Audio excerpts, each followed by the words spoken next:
Hi, this is Jeremy here.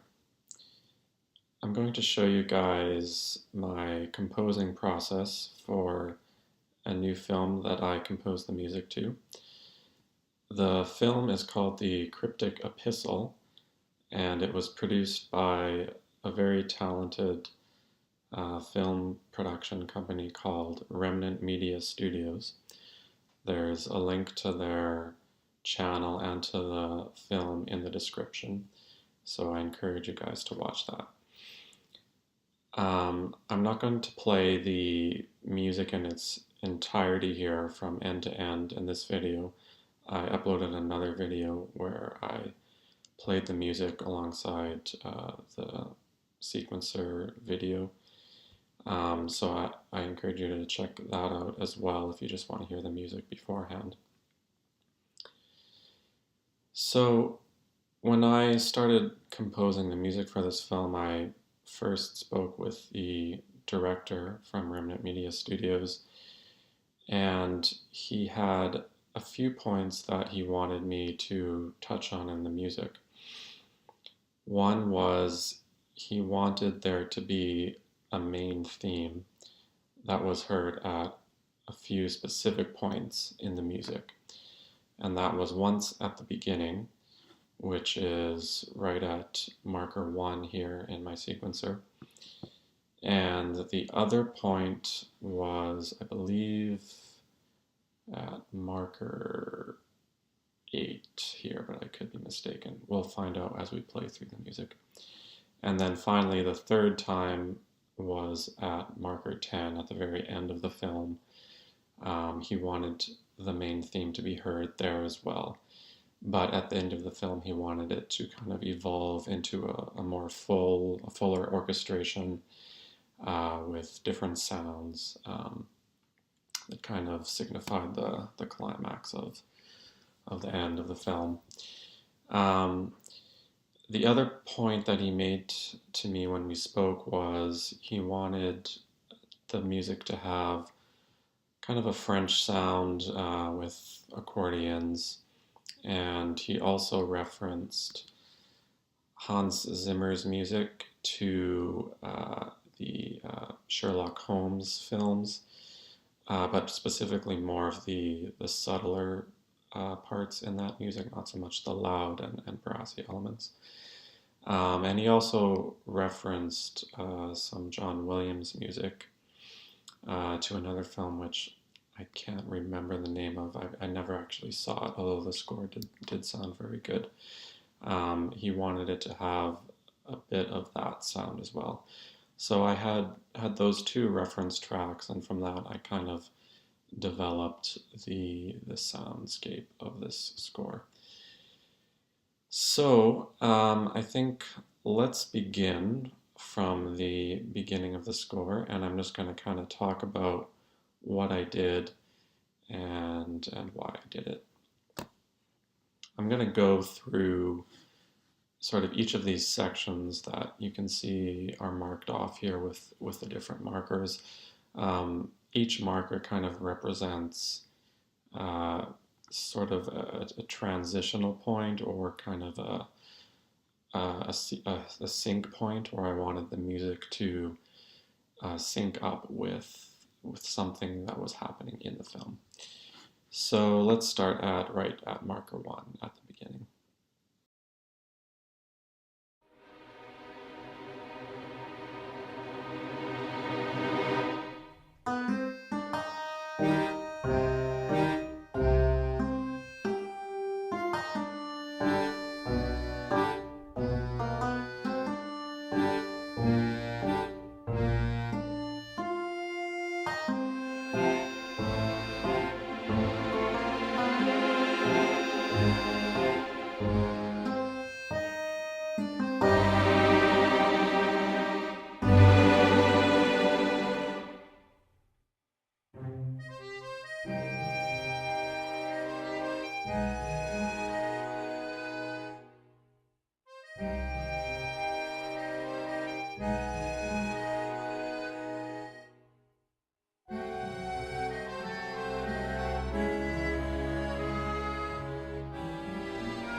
Okay, so that was the first part.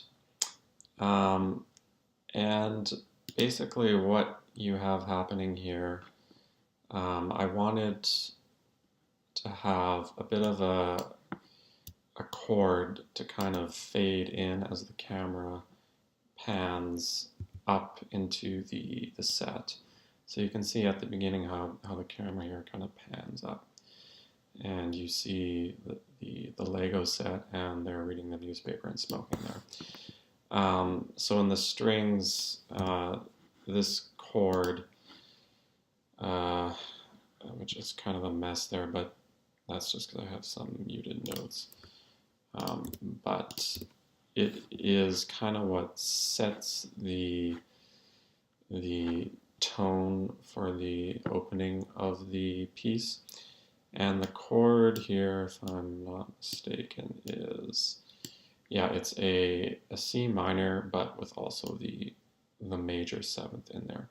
So it kind of has not too ominous of a sound, but a little bit of a, um, just kind of a sort of an evening, kind of dark sound to it, which I think kind of fits the overall tone of the film. Later on, towards the end, you'll see that I actually return to uh, the same chord, although a slightly different voicing of it, which just kind of was a nice way to kind of bookend the conclusion of the film. So the next part is basically the main theme, and the main theme is heard in the cymbalom.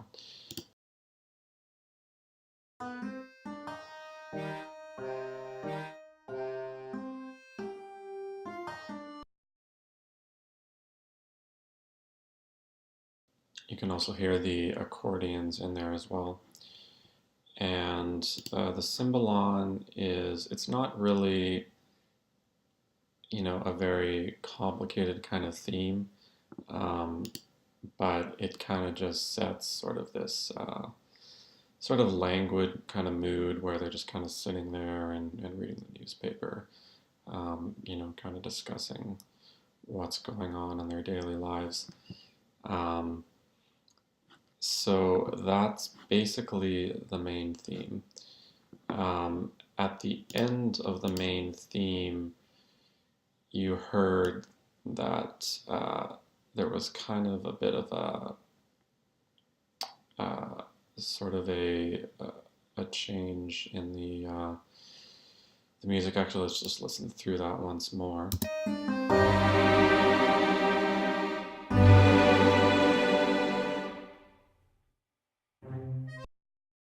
So right there, what happens is they sit down, and this guy here kind of tells them this letter that he's received, and it's kind of a threat to his life. So things kind of get a little bit more mysterious here, and it just kind of builds up the tension a little bit. And then at the end of that part, as we get to marker 2, what you heard was that there was again kind of a similar resolution. I'll just play it again.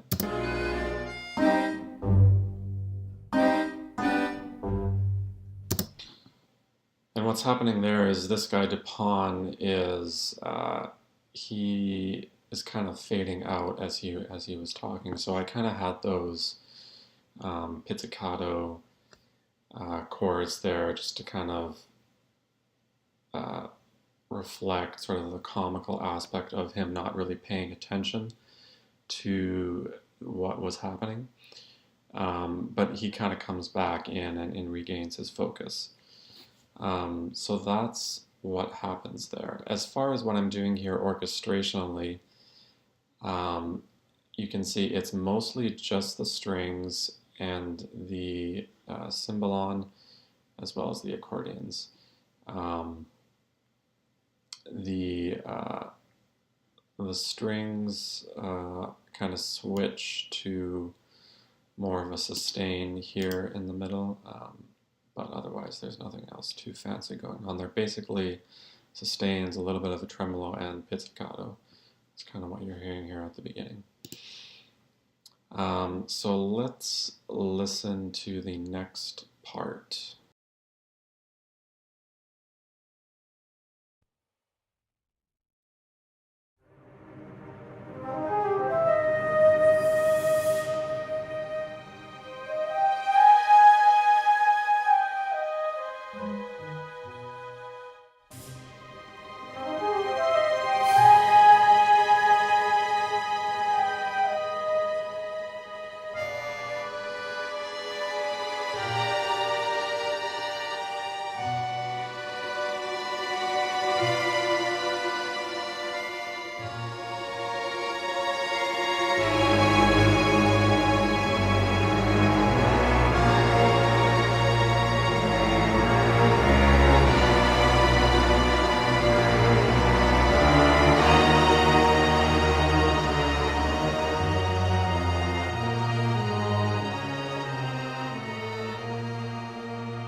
Okay, so that was the second part here. And basically, what's happening in the film now is you can see he's giving him the letter, which is the letter that was sent to him about someone wanting to murder him.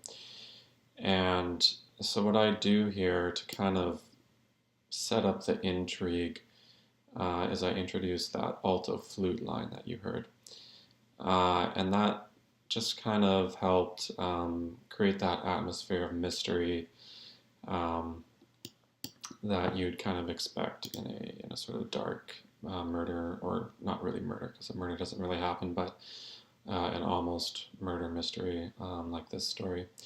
You can see the alto flute line here.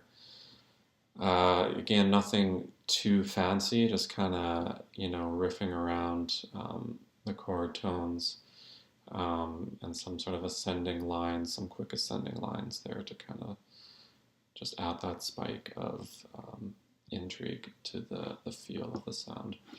I quantized the alto flute.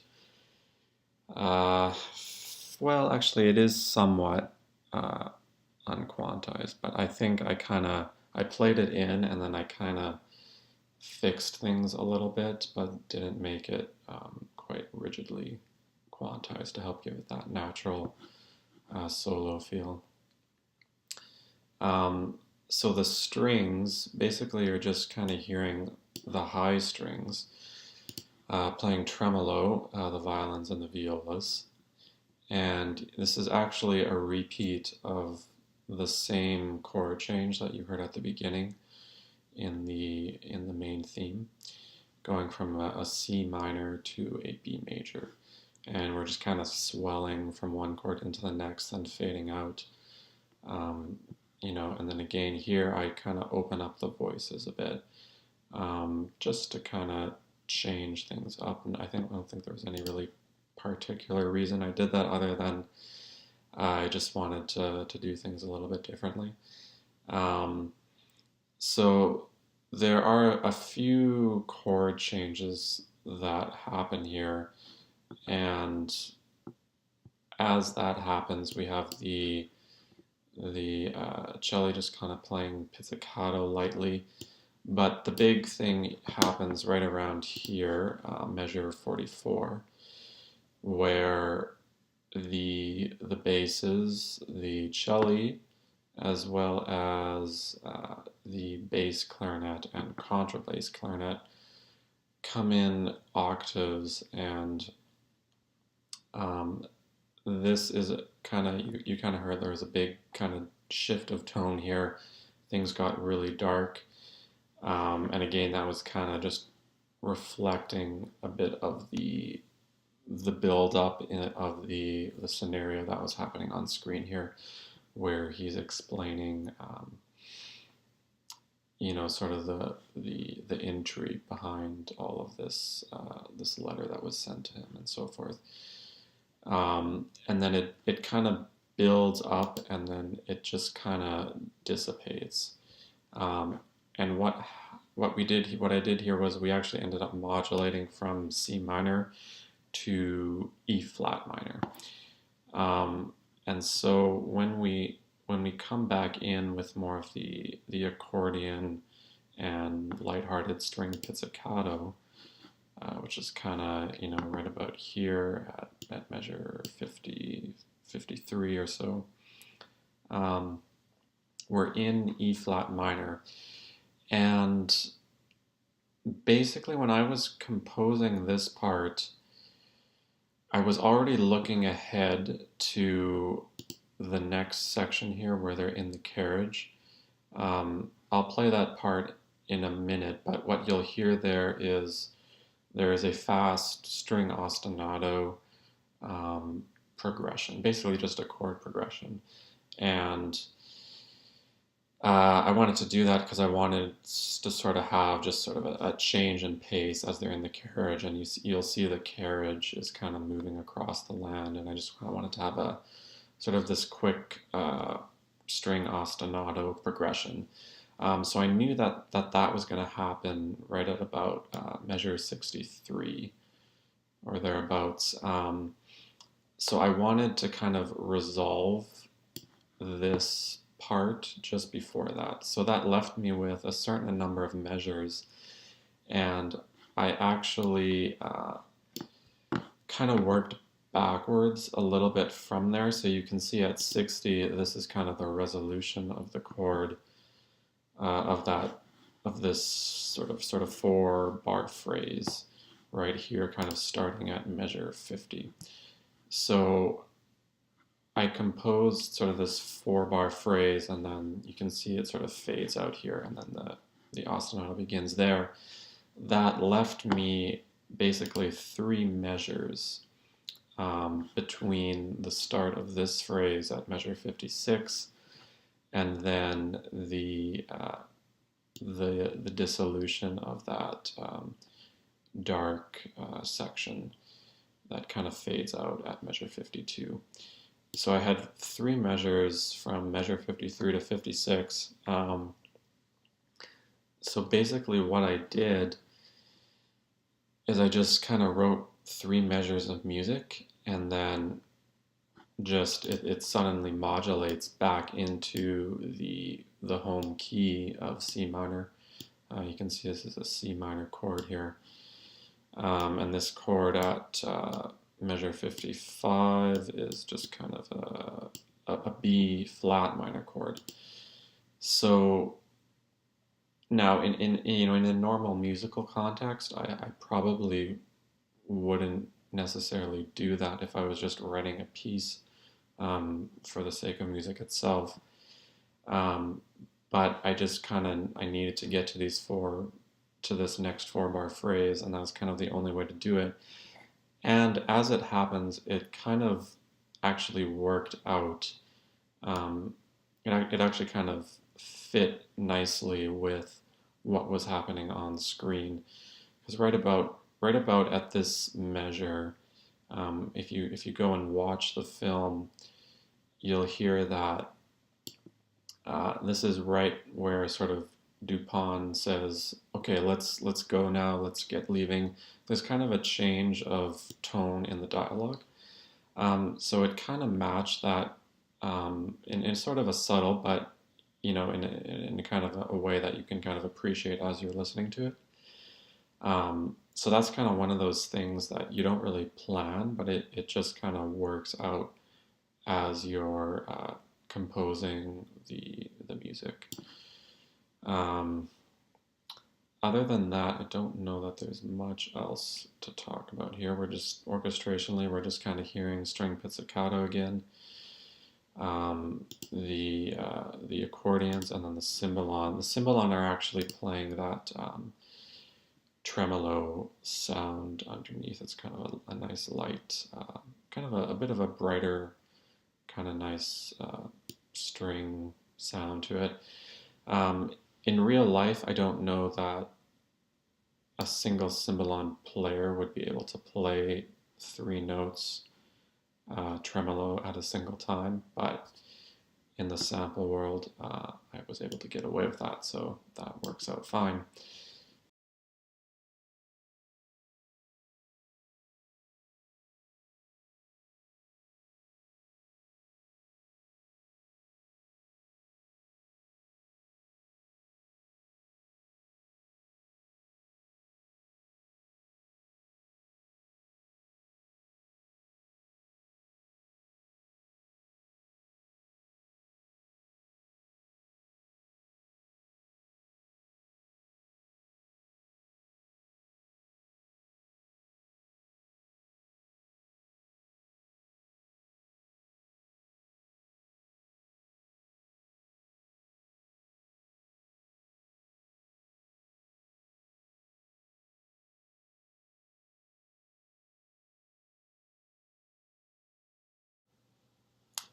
Okay, so that part, um, you heard that string ostinato part that I was talking about. And for that, I actually used a new library from Sonokinetic. You can see here I'm using ostinato strings. I actually amazingly got this for free during their 12 Days of Christmas promotion that I think they do every year, where they kind of give a bunch of awesome deals for their stuff. I've never actually owned any of their libraries. I've kind of stayed away from the phrase-based orchestral libraries. Um, but I have to say, after getting this library, I mean, they definitely have their uses. I wouldn't want to, kind of make my entire queue just off of phrase-based libraries. I think that would kind of be a little bit cheating, and I think it would just kind of be musically limiting. But I think phrase-based libraries can kind of form sort of a backbone around which you can kind of orchestrate other elements of your composition. Um, so this Ostinato library, like I said, I got it for free. It's actually, I think, €100 regular price. So I was pretty um, stoked about that. But basically, I'm using the 16th note pattern here for the upper strings. So you can see that there are actually two kind of parts here. The top row is your upper strings, I guess your violin ones, violin twos, violin threes, and then the bottom row here is your cello and then your basses. So you can actually assign different patterns to the upper strings and then to the lower strings. So like I say, I'm using the 16th note pattern here. And you can actually switch between these different patterns kind of in mid-phrase, but I just kept it simple and stuck with the 16th pattern, and the low strings are just playing this quarter note. So that's what's going on there in terms of the library I'm using.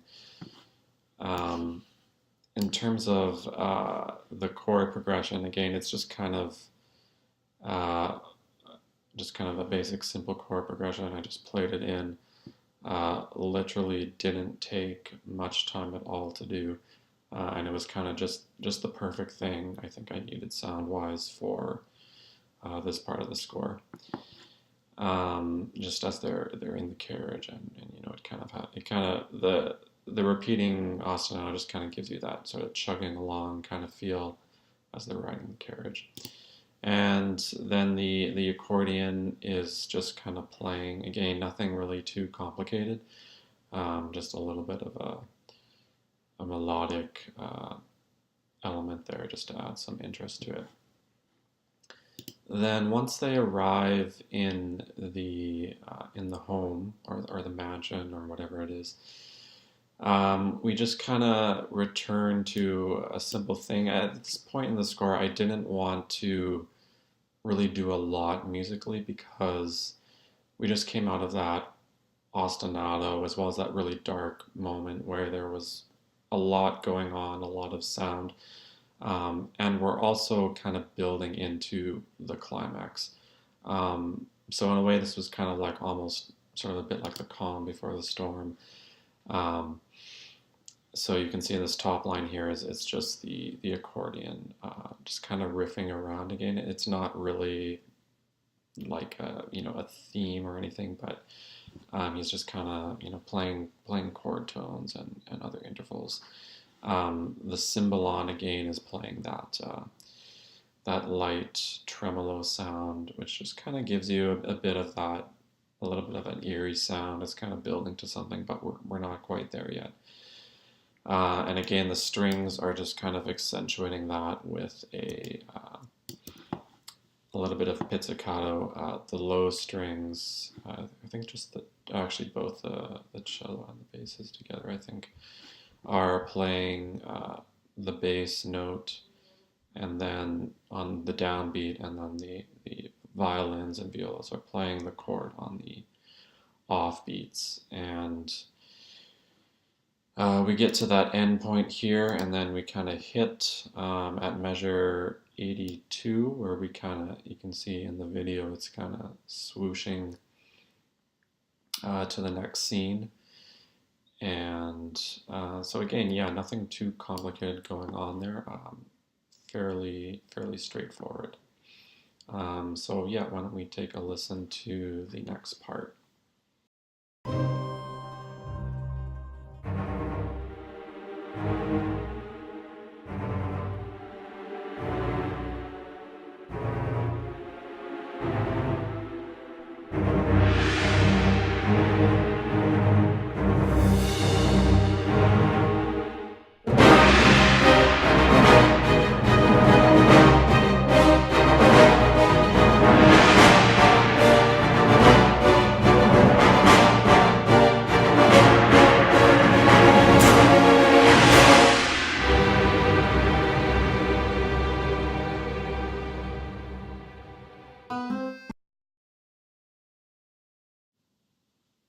Okay, so this part was really fun to write. Uh, this is where I kind of drew on a bit more of the Hans Zimmer sound from the Sherlock Holmes film. I forget the name of the particular track, but basically what I'm doing here is kind of just doing some rhythms on actually very similar chord changes to what I already have introduced at this point in the score. So you can see here the low strings. I'm actually doubling up the cellos here, playing two lines. The low strings are kind of doing a bit of a more simplified pattern, and the high strings are doing a bit more of a complex pattern. Against that, the horns are doing a little bit different patterns from what the high strings are doing.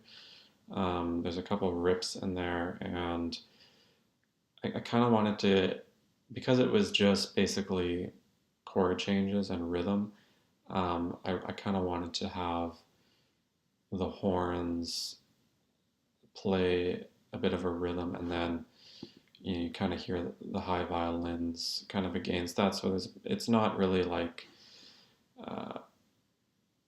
polyrhythmic or anything, but it's just kind of like you hear a bit of a rhythm in the high violins, and then the horns kind of do something else a little bit different, just to kind of keep things complex and interesting.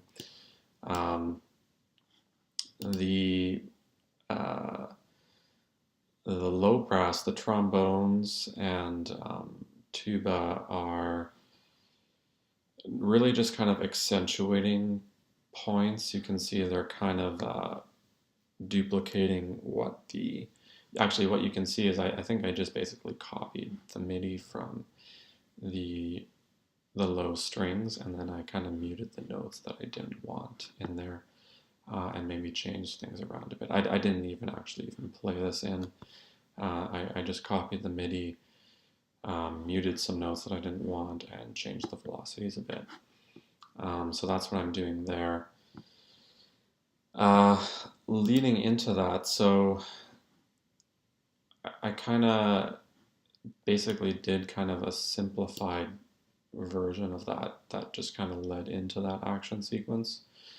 And that's really just the low strings, and the violas are actually playing a bit of tremolo up top. But the low strings the basses are down here, and the cello again are playing two lines. And I'm actually playing quite low, and this is actually I think below what would be considered an acceptable lower interval limit. I think, if you go here, that's like right here at measure 84, that's like a B and a G sharp. So, I mean, that's a pretty low place to be if you're going to play a major sixth like that. But the thing with that is you can kind of get away with that because I'm not playing anything that's too high. So simply the harmonic range of what I'm doing here is actually pretty much like an octave and a half. And when you keep your harmonic range of your orchestration within a narrow range like that, you can actually get away with playing some pretty dense and tight voicings lower down. And that it kind of has to do, I read this ages ago, but it kind of has to do with the harmonics of a single tone and all of that, which I don't even fully understand. But basically, if anything over 3 octaves in terms of your harmonic range, then you would have to abide, I guess, by the normal rules for lower interval limits. If you didn't want your piece to sound too muddy. If you do, then I guess you could just play a bunch of dense voicings, and you may want that at a certain point in your score, if that's what you're trying to create in terms of the sound.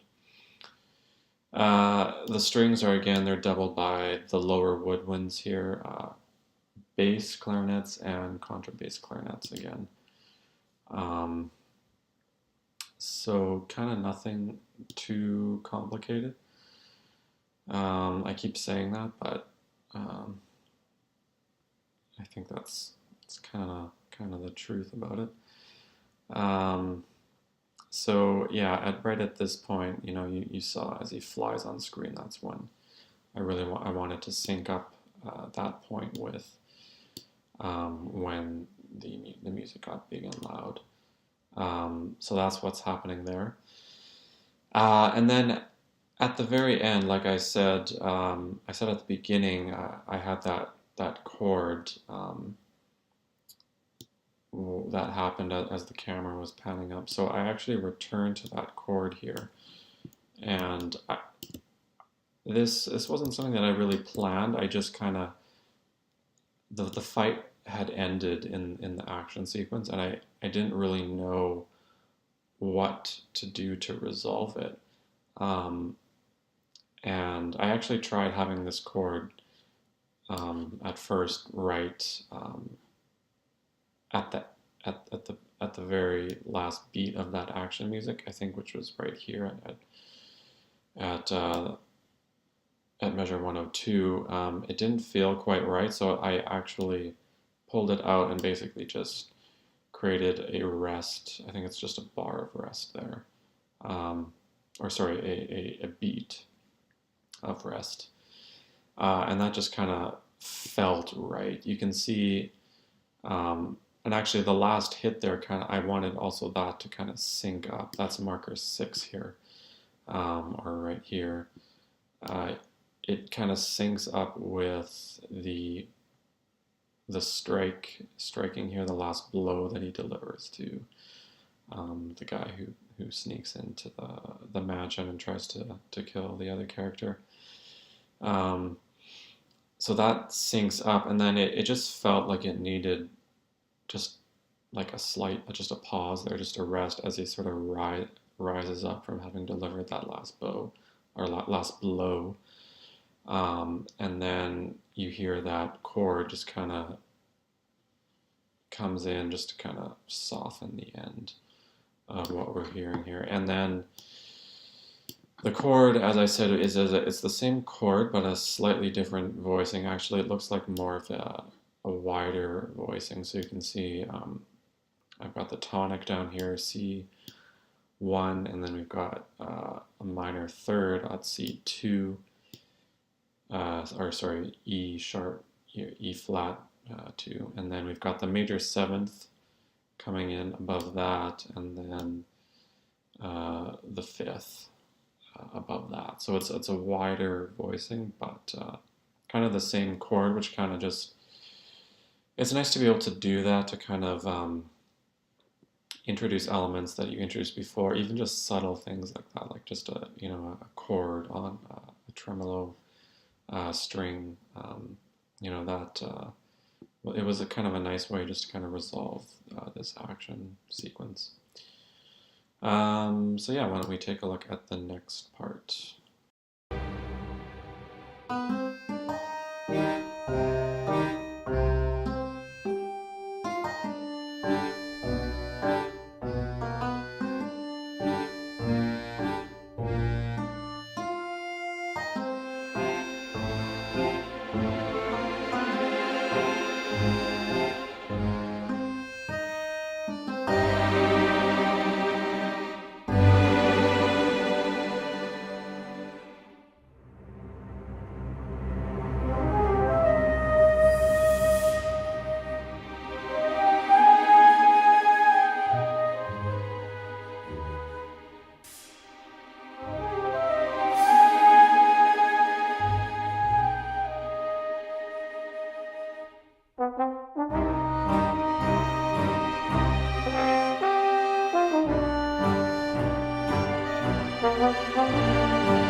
Okay, so basically I'm just repeating material that I've already introduced throughout this score. So as I mentioned at the beginning, the director wanted the main theme to be heard at 3 points, and the second point was after the action sequence where the two characters here thank each other. He thanks Dupin for saving his life, and so this is where we hear a restatement of the main theme. As far as what I'm doing here orchestrationally, I didn't change it that much. In fact, I'm not even sure I actually changed it at all. I did copy and paste it in there. Which, probably isn't the best thing to do. You might want to kind of change it up a little bit sometimes, but when you're kind of working under deadlines and so forth, um, sometimes that's kind of what you do just to kind of speed things up. And really, it's such a short passage that it's hardly noticeable. But the other thing was I wanted to save the possibility for development of the main theme at the very end, which is where the composer wanted the main theme to kind of be heard in a bit of a different orchestration. So that main theme kind of ends. Oh, and by the way, I'm changing tempos throughout uh, the throughout the piece. So actually, that is the one thing that's different here now that I think about it. We're actually hearing the main theme at a significantly faster tempo. It's probably not noticeable because we're kind of it would be hard to really notice it thinking back to the beginning, but it is definitely a tempo change, and a lot of these tempo changes are just kind of determined by the markers here that I created where I wanted to mark certain sync points in the score. So what I did was I copied and pasted this in here, and if I remember correctly, I probably just realized I needed it to end right here at marker 9, and I pulled up the tempo to about 101, and that kind of made it work so that we could just sort of have the one bar progression of the main theme, or sorry, one phrase or one statement of the main theme. And then again, after marker 9, we get to this nighttime scene here, and I bring back in that the alto flute and the tremolo strings that we heard in the discussion earlier in the film. And that is also a restatement of earlier material. This I think I did change up slightly. Yeah, you can see I'm actually just going between the two chords here, the C minor and the B major, and just kind of swelling the tremolo high strings, but then keeping the voicing narrow, not going with the wider voicings that I did earlier on. And then the pizzicato here in the cello is kind of doing a little bit of a different thing, just to kind of change things up. And then finally we get to the end, and the credits come in here. I set in the marker 10 there just so I kind of know where the credits come in, and I think tempo-wise, yeah, so tempo-wise, again, I needed to fit one statement of the main theme in the credits, and so what I actually did is I raised the tempo so that there's a sort of a bit of a increase or actually quite a bit, going from 104 to 114 by the end of the piece, and then just a tempo drop there as we have the last chord. I kind of wanted that to be held out a bit, so I use the tempo to achieve that. Sometimes I just drag out the MIDI, but for whatever reason, I just adjusted the tempo there to lengthen that last chord at the end of the piece. So in terms of what I did differently here, you can kind of hear the strings are just playing, the high strings are just playing tremolo, whereas before they were doing some pizzicato. And if we actually look at everything here, you can see I'm using kind of some more open voicings, which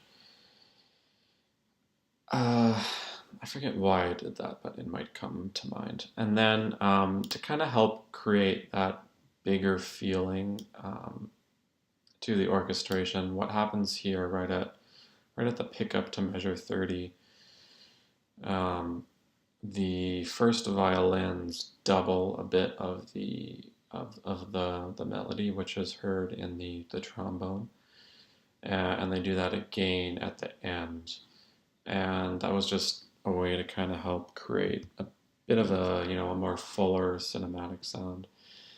The celli are playing Colengo, which um, I did just to throw in a bit of a different sound, and also just to replace kind of the pizzicato that the high strings were playing.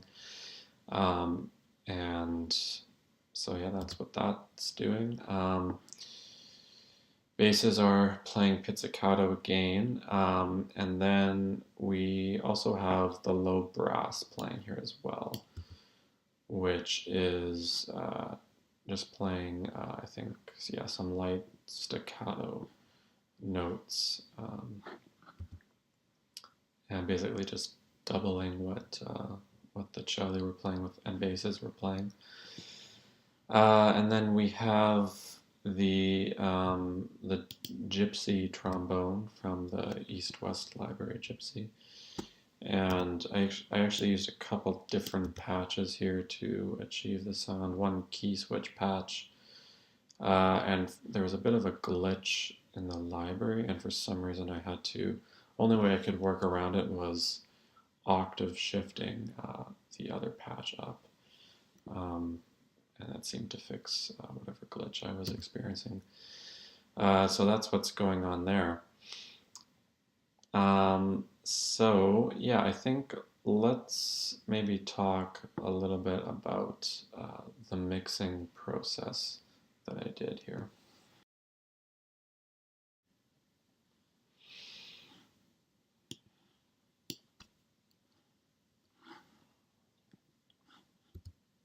So what I did here,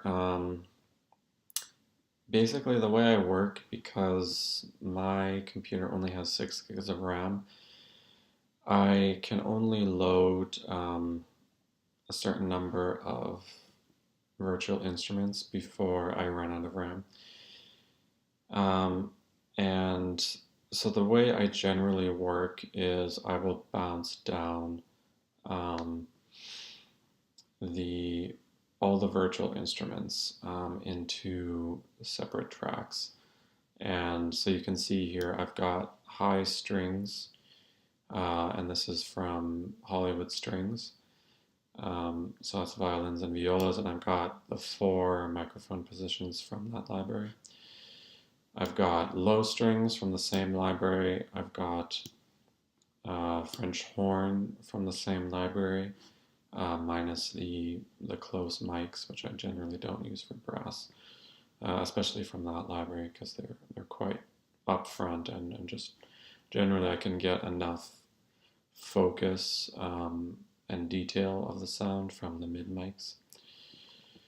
We've got the trombones and low brass or tuba, just from the same library as well. And then we've got the woodwinds as well, and again minus the close mic. So I bounced all of that down. I did not bounce down the rest of this, no particular reason other than it was just kind of simpler to work with it loaded in, I guess.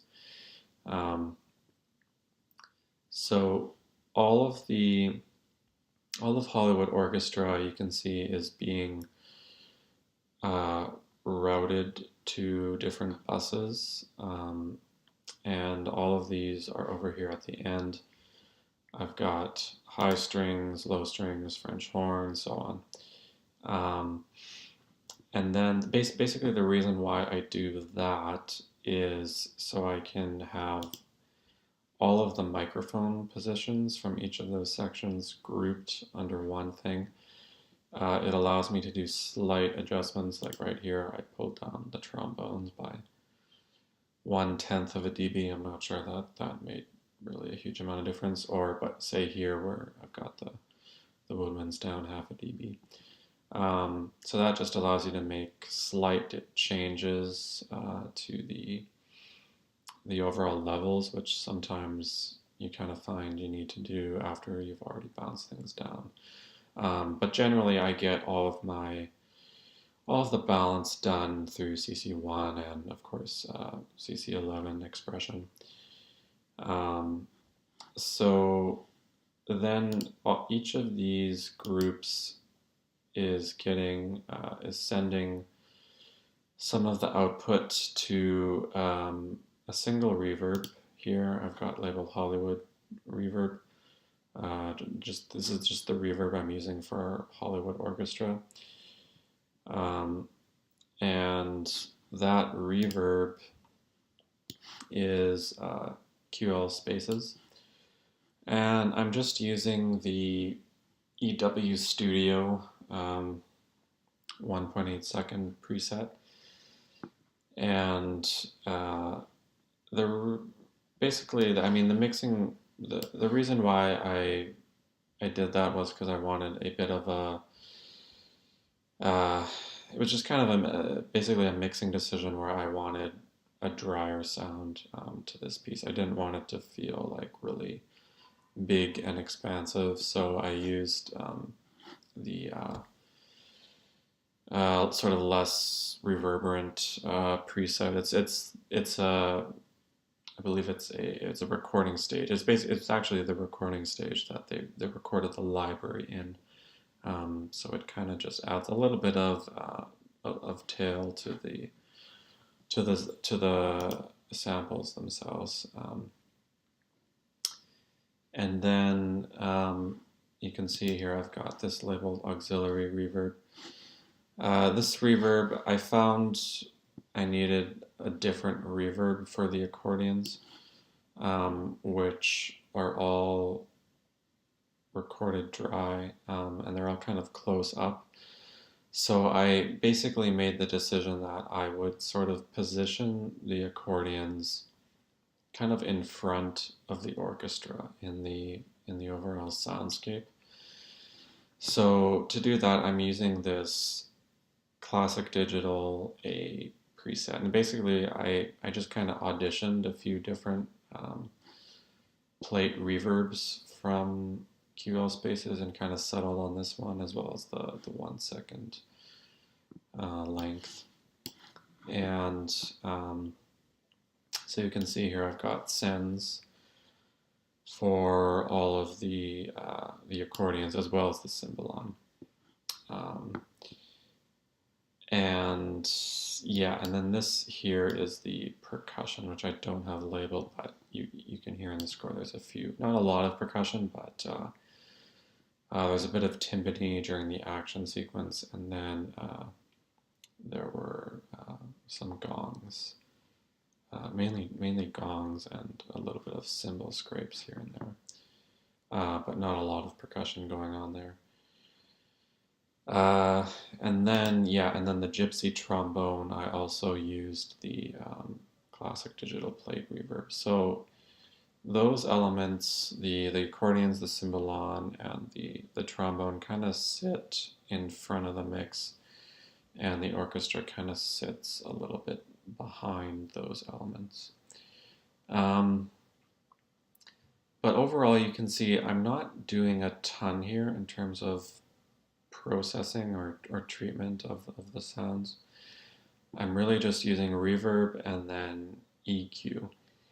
And so I've got EQ on these groupings, and I've kind of given just slight tweaks. I generally always cut, although you can see here with the high strings I gave a little bit of a 1 dB boost at the 9,000 range, just to kind of give it a bit more of that air that you hear at the upper end of the frequency spectrum, and pull down the mids for those strings as well.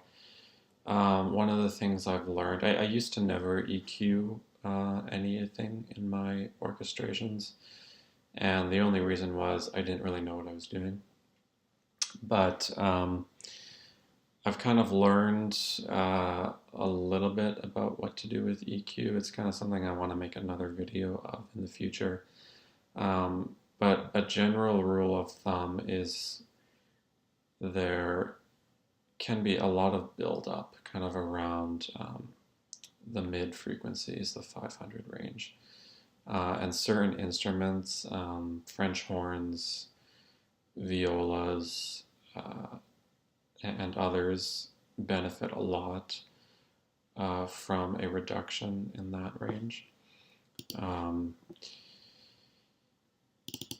And in the low strings, I generally find that, especially with the Hollywood library, the cello kind of just, there's a bit too much of this kind of 200 range here. So I tend to pull that down, and then again, I kind of just gave a little bit of a boost to the basses. French horns, like I said, I pulled down 3 dB around the 500 range. And trombones, pretty much the same thing there. Low brass, again, pretty much the same thing. Just pulling out those mids a little bit. And woodwinds, pretty much the same thing, a bit less there. So, I think that's kind of it. Not sure what else to add, but let me know what you guys thought about this video. Let me know what else you'd like to hear about in future videos. This is the first video I've done, so I'm just kind of getting used to making videos of myself and talking about what I'm doing here. Let me know what you think. Check out the other videos. I'll post a link to them on the screen here. Definitely check out the Remnant Media Studios. They have a lot of cool videos on there. The quality of their Lego stop motion video is honestly, it's really high. It's compared to what else I've seen on there. It's probably one of the best Lego stop motion filmmakers on YouTube. So definitely check that out. Let me know what you think. Yeah, have a good one.